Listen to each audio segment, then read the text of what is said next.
Aujourd'hui, on va parler d'équations et plus précisément, on va voir comment faire pour tester une solution d'une équation. Alors un petit rappel, déjà une égalité. En mathématiques, qu'est-ce que c'est?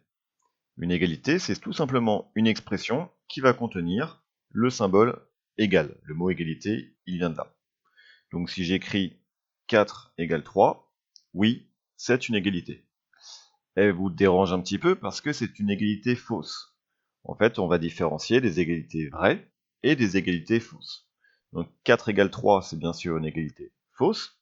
Par contre, si j'écris 8 plus 2 égale 10, vous reconnaissez bien sûr une égalité vraie. Maintenant, une équation, ça va être une égalité, mais certains nombres de cette égalité ne seront pas connus. Donc au lieu de les représenter avec un point d'interrogation, par exemple, on aurait pu faire ça, on a choisi de les représenter par des lettres. Très souvent, c'est la lettre X par habitude, mais ça pourrait être n'importe quelle lettre. Donc 4 plus X égale 12, ça c'est une équation. Et quand on a cette équation, X désigne n'importe quel nombre. Si jamais X désigne, ici, 10, mon équation va en fait être 4 plus 10 égale 12. Et ça va générer une égalité qui est fausse, parce que 4 et 10, ça fait 14, ça fait pas 12. Donc ici, si x vaut 10, l'égalité est fausse. Dans ce cas, on dira que 10 n'est pas une solution de l'équation. En revanche, si je considère que x vaut 8, dans ce cas, mon équation devient 4 plus 8 égale 12. Ça c'est vrai, 4 et 8 ça fait bien 12. Donc dans ce cas, mon égalité est vraie. Et le nombre 8, je lui donne un nom particulier, j'appelle ça une solution de l'équation. 8 est ici une solution de l'équation 4 plus x égale 12. Donc sur contrôle-de-maths.com, vous avez deux types d'exercices. Le premier, le voici. Est-ce que 3 est solution de l'équation 4x-2 égale 16?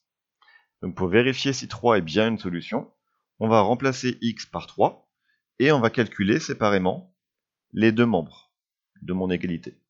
Donc ce qu'on appelle membre, c'est une partie de l'égalité, ce qui est à gauche du signe égal et ce qui est à droite du signe égal. Donc 4x-2, si je remplace x par 3, ça devient 4 fois 3 moins 2. 4 fois 3, 12, 12 moins 2, ça devient 10. Alors que le membre de droite, il reste 16, forcément.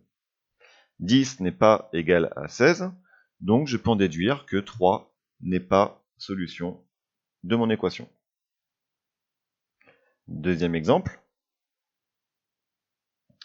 Est-ce que 5 est solution de cette équation? 3 facteur de x moins 2 est égal à x plus 4.